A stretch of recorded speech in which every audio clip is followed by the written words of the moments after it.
যদি আপনার মনে হয় যে দেয়ালে পিঠ থেকে গেছে, কেউ কিছু করতে পারছে না আপনার, আপনি পরিপূর্ণ ইয়াকিনের সাথে, দৃঢ় বিশ্বাসের সাথে এই 4টা আমল নিয়মিত করবেন। এবং আমি বহু মানুষকে পার্সোনালি এটার পরামর্শ দিয়েছি, ওনারা আমল করেছেন, আমল করে উপকৃত হয়েছেন। এরকম বহু মানুষ আছে, বৃদ্ধ মানুষ, বাবা ক্যান্সারে আক্রান্ত হয়েছেন অনেক দেরিতে, আল্লাহ তাআলা অলৌকিকভাবে সাহায্য করেছেন।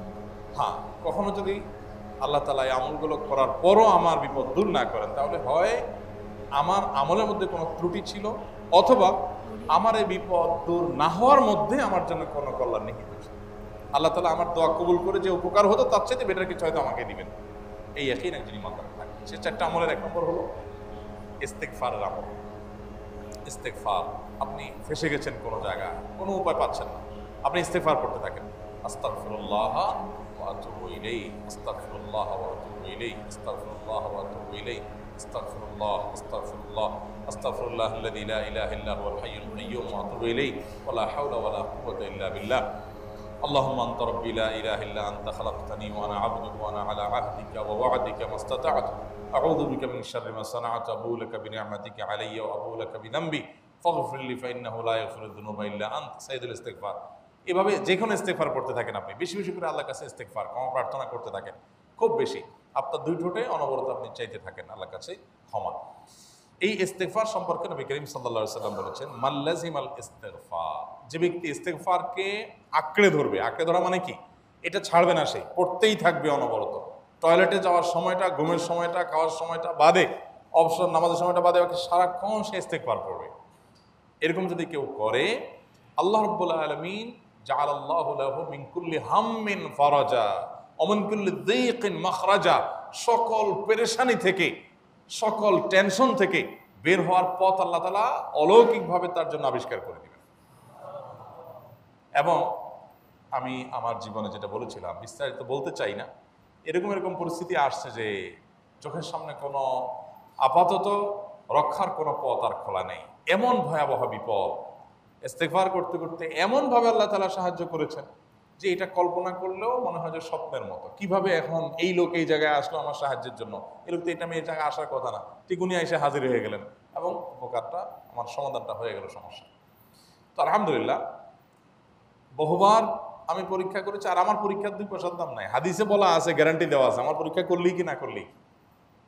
তাহলে একটা আমল হলো কি, ইস্তেগফার। সব সময়ের জন্য এটা কন্টিনিউয়াস করবেন, আর এমনিও অবসর সময় ইস্তেগফার করবেন।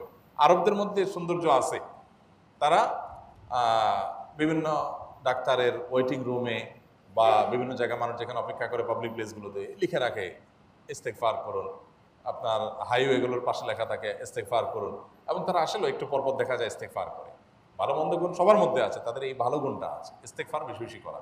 আমরা ইস্তেগফার সচরাচর এইভাবে অনবরত অবসর সময় করার অভ্যাস অনেকের মধ্যেই নেই। আমরা এটা চালু করবো ইনশাআল্লাহ। বিশেষ করে যখন কোনো সমস্যা হবে, তখন ইস্তেগফার চলতে থাকবে মুখে অনবরত, ধীরে ধীরে মহব্বতের সাথে নিজেকে, নিজের পাপ অপরাধগুলোর কথা স্মরণ করে আল্লাহর কাছে মাফ চাইতে থাকবো, পেরেশানি দূর হবে ইনশাআল্লাহ। 1 নাম্বার 2, দুরুদ। নবী করিম সাল্লাল্লাহু আলাইহি সাল্লামের প্রতি দুরুদ পাঠ করা, এটা যদি আপনি নিয়মিত করতে থাকেন মহব্বতের সাথে, আল্লাহুম্মা সাল্লি আলা মুহাম্মদ ওয়া আলা আলি মুহাম্মদ কামা সাল্লাইতা আলা ইব্রাহিম ওয়া আলা আলি ইব্রাহিম ইন্নাকা হামিদুম মাজিদ, আল্লাহুম্মা বারিক আলা মুহাম্মদ ওয়া আলা আলি মুহাম্মদ কামা বারাকতা আলা ইব্রাহিম ওয়া আলা আলি ইব্রাহিম ইন্নাকা হামিদুম মাজিদ। আপনি একবারে ছোট দুরূদ যদি পড়েন, সাল্লাল্লাহু আলাইহি ওয়াসাল্লাম, সাল্লাল্লাহু আলাইহি ওয়াসাল্লাম, আল্লাহুম্মা সাল্লি আলা মুহাম্মদ ওয়া আলা আলি মুহাম্মদ, শুধু এইটুকু পড়েন। জাযাল্লাহু আন্না মুহাম্মাদাম মা হুয়া আহলু, শুধু এইটুকু পড়েন। আপনি এভাবে যেই কোনো দুরূদ নবী করিম সাল্লাল্লাহু আলাইহি ওয়াসাল্লামের প্রতি যদি পড়েন এবং পড়তে থাকেন অনবরত, ইস্তেগফারের পাশাপাশি দুরূদটা, দুরূদের ক্ষেত্রে নবী করিম সাল্লাল্লাহু আলাইহি ওয়াসাল্লাম বলেছেন যে এইটা তোমার জন্য যথেষ্ট হয়ে যাবে। তুমি যদি আল্লাহর কাছে আর কোনো দোয়া করতে না পারো, শুধু দুরূদটা পড়ো, তোমার সব পেয়ে যাবে, কিচ্ছু লাগবে না। এক সাহাবী বলছেন, রাসূলুল্লাহ, আমার দোয়ার মধ্যে দুরূদ কত % রাখবো? আমি তো আমার অনেক কিছু আল্লাহর কাছে চাইবো, দুরূদ মানে তো নবীজির জন্য দোয়া, মানে আমার জন্য তো আমি দোয়া করবো, আপনার জন্য দোয়া কত % করবো? 1/3, 1/4, তারপরে হাফ, এবার বিভিন্ন পার্সেন্টেজ বলছিলেন তিনি। নবী করিম সাল্লাল্লাহু আলাইহি ওয়াসাল্লাম বলেছেন যে হ্যাঁ, এর বেশি করতে পারলে আরো ভালো, আরো ভালো। ভদ্রলোক এর বেশি, ওই সাহাবী রাদিয়াল্লাহু তাআলা আনহু, তিনি এর বেশি বাড়াতে একটা পর্যায়ে বলছেন যে আমি সব দোয়া আপনার জন্য করি। নবী করিম সাল্লাল্লাহু আলাইহি ওয়াসাল্লাম বলেছেন, তাহলে তোমার আর কোনো দোয়াই করতে হবে না, এর মধ্যে সব দোয়া চলে আসবে।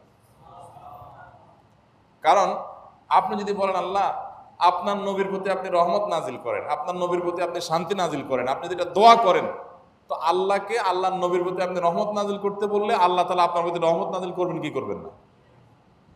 আপনি কাউকে খুশি করতে চান, কার কাছ থেকে কিছু আদায় করতে চান, তার ছেলেটারে যদি হাদিয়া তোহফা দেন, আদর যত্ন করেন, তো বাই ডিফল্ট অটোমেটিকলি ওই লোকের সিম্পেথি আপনার দিকে আসবে কি আসবে না? চোখ বন্ধ করে আসবে। তো আল্লাহর নবীর জন্য যখন আপনি দোয়া করবেন তখন আল্লাহ তাআলা আপনার মধ্যে রহমত নাজিল করবেনই, এটা নবী সাল্লাল্লাহু আলাইহি ওয়াসাল্লামের ওয়াদা। যেই কোনো পেরেশানি, তিনি আরো বলেছেন যদি কেউ দুরূদের আমল করে নিয়মিত, আল্লাহ রাব্বুল আলামিন তার সকল পেরেশানির জন্য যথেষ্ট করে দিবেন। এই আমলটাকে সবগুলো দূর করার জন্য যথেষ্ট হয়ে যাবে। এই দুরূদের আমলটা আমি দেখেছি সুবহানাল্লাহ গুলির মতো কাজ করে। আজকের ঘটনা, এক ভদ্রলোক সকালে একটা টেলিভিশন চ্যানেলে, বেসরকারি চ্যানেলে প্রোগ্রাম শেষ করে নামছিলাম লিফটে, তো উপস্থাপক উনি বলছিলেন যে ভাই মানে দুরূদের আমল পড়ে আমি কিছুদিন আগে একটা ইয়াতে মানে এমন একটা অবস্থা যে এইটা থেকে বের হওয়ার কোনো পথ আর নাই, শুরু করলাম দুরূদ অনবরত, এরপরে আল্লাহ তাআলা আমাকে এমনভাবে উদ্ধার করলেন আমি কল্পনা করতে পারিনি। আলহামদুলিল্লাহ এই আমলগুলো করে অনেক ভাইরা আমাকে অভিজ্ঞতা জানাইছে যে আলহামদুলিল্লাহ তাদের অভিজ্ঞতা অলৌকিক। হ্যাঁ, ওই যে বললাম কখনো যদি আল্লাহ তাআলা আপনার দোয়া কবুল না করেন তাহলে হয় আমার ত্রুটি আছে, আর না হলে আমার জন্য আল্লাহ তাআলা এর চেয়ে বেটার কিছু রেখেছেন, আমি সেই ইয়াকিন রাখবো ইনশাআল্লাহ। আর এই দোয়াতে সমাধান হবেই হবে, সে বিশ্বাস থাকতে হবে।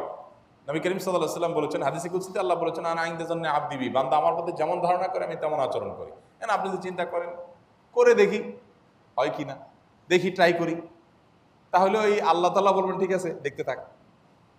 আপনি যদি ইয়াকিন করেন যে না নবী করিম সাল্লাল্লাহু আলাইহি ওয়াসাল্লাম যে বলেছেন অতএব সেটা হবেই, আর আল্লাহ রাব্বুল আলামিনের কাছে আমি ওইভাবেই চাবো যে আল্লাহ দিবেনই, আমি নিয়েই ছাড়বো, ইনশাআল্লাহ গুলি মিস হতে পারে, আপনার দোয়া মিস হবে না। ওই ইয়াকিন, ওই ঈমান আমার মধ্যে আনতে হবে, চেষ্টা করবো তো ইনশাআল্লাহ। তাহলে দুইটা আমল হলো ইস্তেগফার আর দুরূদ। 3 নম্বর আরেকটা আমল হলো দোয়া ইউনুস। দোয়া ইউনুস, লা ইলাহা ইল্লা আন্ত সুবহানাক ইন্নী কুনতু মিনাজ জালিমিন। বেশি বেশি পড়তে থাকবেন, যখন বিপদে পড়বেন ইস্তেগফার আর দুরূদ পড়বেন সবচেয়ে বেশি, আর মাঝে মধ্যে দোয়া ইউনুস, লা ইলাহা ইল্লা আন্ত সুবহানাকা ইন্নী কুনতু মিনাজ জালিমিন। আল্লাহ সুবহানাহু ওয়া তাআলা কোরআনে কারীমে এই দোয়ার পরে বলেছেন ওয়া কাযালিকা নুনজিল মুমিনিন। এই দোয়া পাঠ করার মাধ্যমে ইউনুস আলাইহিস সালামকে পৃথিবীর ইতিহাসের সবচেয়ে অলৌকিক ঘটনা, সকল সায়েন্স, সকল আপনার বিজ্ঞানের তত্ত্ব সবগুলোকে আপনার সবগুলোর বিপরীতে বা সবগুলোকে আপনার ভুল প্রমাণ করে দিয়ে ওই জায়গাটার জন্য আল্লাহ তাআলা ইউনুস আলাইহিসকে মাছের পেটে ঢোকার পর সেখান থেকে আবার জীবিত রেখে বের করেছেন। অক্সিজেন অভাবে সেখানে এমনি মারা যাওয়ার কথা, আরো নানা কারণে মারা যাওয়ার কথা, তাই না? কিন্তু আল্লাহ তাআলা তাকে রক্ষা করেছেন, কারণ উনি ওই বিপদে পড়ার পর থেকে এটা পড়তেছিলেন, লা ইলাহা ইল্লা আনতা সুবহানাকা ইন্নী কুনতু মিনাজ জালিমিন। তো আল্লাহ তাআলা কোরআনে বলেছেন এটা ইউনুস, তার নবী ইউনুস আলাইহিস সালামকে আল্লাহ তাআলা এর মাধ্যমে রক্ষা করেছেন, সেটা তার জন্য খাস না, এটা তার জন্য স্পেশাল না, বরং আল্লাহ বলেছেন ওয়া কাযালিকা নুনজিল মুমিনিন, এটা দিয়ে আমি তাকে রক্ষা করেছি, একইভাবে ঈমানদারদেরকেও এইটার মাধ্যমে রক্ষা করব। এটা বড় অস্ত্র পেয়ে গেলাম। দোয়া ইউনুস বেশি বেশি পড়বো ইনশাআল্লাহ, লা ইলাহা ইল্লা আনতা সুবহানাকা ইন্নী। আমার দেশে আবার দেখা যায় বিপদ হয়ে গেলে তখন হুজুর ভাড়া করে যে ভাই আপনারা সবাই মিলে এটা 1 লাখ বার পড়ে দেন, 1.5 লাখ বার পড়ে দেন, টাকা দিমু আপনারা পড়ে দেন। আপনারটা আপনি পড়বেন ভাই, হুজুরদের কাছে দোয়া চান সমস্যা নাই, আর হুজুরদেরকে হাঁটায়া টাকা দিবেন কেন, এমনি টাকা দিবেন না দিয়া। আর এই দোয়া নিজে নিজে করতে থাকবেন। ইউনুস আলাইহিস সালাম ওই সময় কি লোক ঠিক করছিলেন যে ভাই আপনারা সবাই দোয়া ইউনুস পড়েন, আমি গেলাম, আমি মাছের পেটে গেলাম, আপনারা বসেন সবাই দোয়া ইউনুস পড়া দেন, করছেন উনি? ওনারটা উনি করছেন, তো আপনারটা আপনি শুরু করবেন দোয়া ইউনুস না। 4 নম্বর আমল হলো ইয়া যাল জালালি ওয়াল ইকরাম, এটা বিশেষ করে পাঠ করবেন। নবী করিম সাল্লাল্লাহু আলাইহি ওয়াসাল্লাম বলেছেন আলিজু বিয়া যাল জালালি ওয়াল ইকরাম, ইয়া যাল জালালি ওয়াল ইকরাম এইটাকে তোমরা আঁকড়ে ধরবে। ইয়া যাল জালালি ওয়াল ইকরামের মানে কি? এটা আল্লাহকে ডাকা, আর কিছু না, এবং হাদিসে বর্ণিত দোয়া, এটা মাসনুন দোয়া। ইয়া যাল জালালি ওয়াল ইকরাম মানে হে মহা ক্ষমতার অধিকারী, প্রতাপশালী এবং সম্মানের মালিক, এটা বলার মানে হলো আল্লাহর কাছে নিবেদন করা, যেহেতু আপনার প্রতাপ আছে, আপনার জালাল আছে, আপনার বড়ত্ব আছে, হে বড়ত্বের অধিকারী এবং হে সম্মানের অধিকারী, আপনার যেহেতু আল্লাহ তাআলা এটা, আপনার যদি এটা আছে, অতএব হে আল্লাহ আপনি আমাকে এটা দান করুন, আপনার সেখান থেকে আমার প্রতি রহম করুন, আপনার সেখান থেকে আমাকে, আপনার বড়ত্ব থেকে আমাকে আপনি হেফাজত করুন, আপনার একরাম থেকে আমাকে আপনি, তা দিয়ে আপনি আমাকে রহম করুন। তো সেই দোয়া আল্লাহ তাআলার কাছে নিবেদন করতে পারি, ইয়া যাল জালালি ওয়াল ইকরাম। এর পাশাপাশি তাহাজ্জুদের নামাজ এবং যে কোনো নফল নামাজ। কারণ নবী সাল্লাল্লাহু আলাইহি সাল্লাম ইজা হাজাবাহু আমরুন সাল্লা, নবীজি সাল্লাল্লাহু আলাইহি সাল্লামের কোনো পেরেশানি শুরু হলে আগে ওযু করে 2 রাকাত নামাজ পড়তেন, ওযু করে 2 রাকাত নামাজ পড়তেন। আমাদের যখন পেটে ব্যথা শুরু হয়, আগে কার কথা মনে পড়ে? ডাক্তারের কথা মনে পড়ে। যখন গায়ে জ্বর আসে, সবার আগে মনে পড়ে কিসের কথা? নাপা, নাপা, ঠিক না? জ্বর আসছে গায়ে, সবার আগে আমরা কি চিন্তা করি? নাপা। নাপা আপনি চিন্তা করেন, খান, নিষেধ না তো, ওষুধ গ্রহণ করা সুন্নত। নবী সাল্লাল্লাহু আলাইহি সাল্লাম নির্দেশ করেছেন ওষুধ সেবন করতে, আপনি করেন, ভালো কথা। কিন্তু ইমানদার সব কিছুর আগে ব্যথা আসছে, তাহলে ব্যথার জন্য একটা ওষুধ দোয়া শিখেছেন, দোয়াটা আগে করবে, পাশাপাশি ওইটা করবে। এলো ইমানদারের কাজ। আমরা আজকাল ইমান থেকে অনেক দূরে সরে গেছি। আল্লাহ আমাদের সেই ইয়াকিন দান করুন। তাহাজ্জুদের সময় দোয়া, অনেক বেশি দোয়া কবুল হয়। তাহলে 4টা আমল ইনশাআল্লাহ আপনাকে এই ভয়াবহ বিপদ থেকে উদ্ধার করার জন্য সাহায্য করবে ইনশাআল্লাহ। সেই ইয়াকিন নিয়ে করবেন। সেই সাথে as-সাদাকা তারদুল বালা, দান সাদাকা করা, অন্যান্য যে আমলগুলো আছে টুকটাক সেগুলোর সাথে সাথে চালানো। বাকি এই 4টাকে বেসিক্যালি একটু জোরালোভাবে করতে থাকা। আস-সুন্নাহ ফাউন্ডেশন, উম্মার স্বার্থে সুন্নাহর সাথে।